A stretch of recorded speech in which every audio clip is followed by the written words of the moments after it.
praised for being reliable, productive, and efficient, this belief may sound oh so familiar. If I slow down, I'll fall behind. It seems logical, but it keeps people in constant overdrive.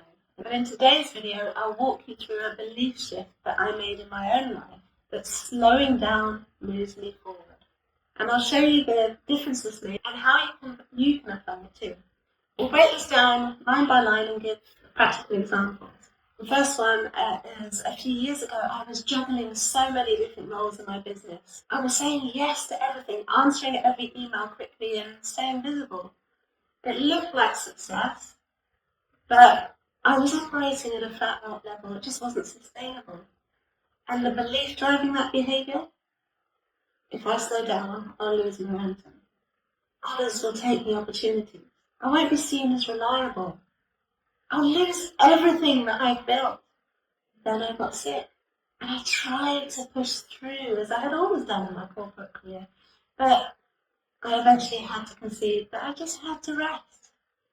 And at first I saw it as a real setback. I was frustrated, anxious, and worried about all of the things that I've already said and the effect that it would have on my business. But as I allowed myself to slow down and take care of myself, something unexpected happened. I started to wonder, what if this isn't a problem? What if it's a prompt to reset? This is what I do in my corporate career. I push myself to my limits sometimes, and I'd work and work, not getting much sleep for weeks on end because I was trying to meet deadlines. And then when it would come to my annual leave, I would get so sick. And I don't mean anything serious. I mean like really bad flu that would wipe me out for most of the time I had off.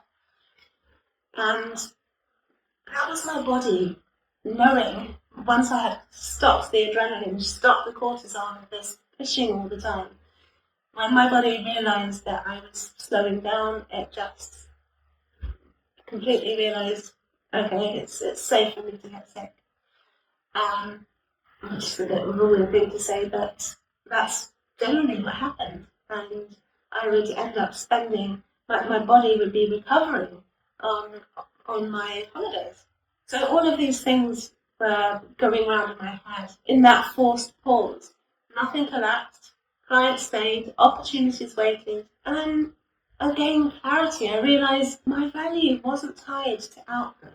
More importantly, the pause helped me make better decisions.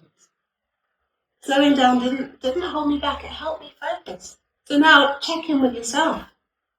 Where are you rushing because slowing down feels risky? Are you overcommitting to work projects that don't serve your goals?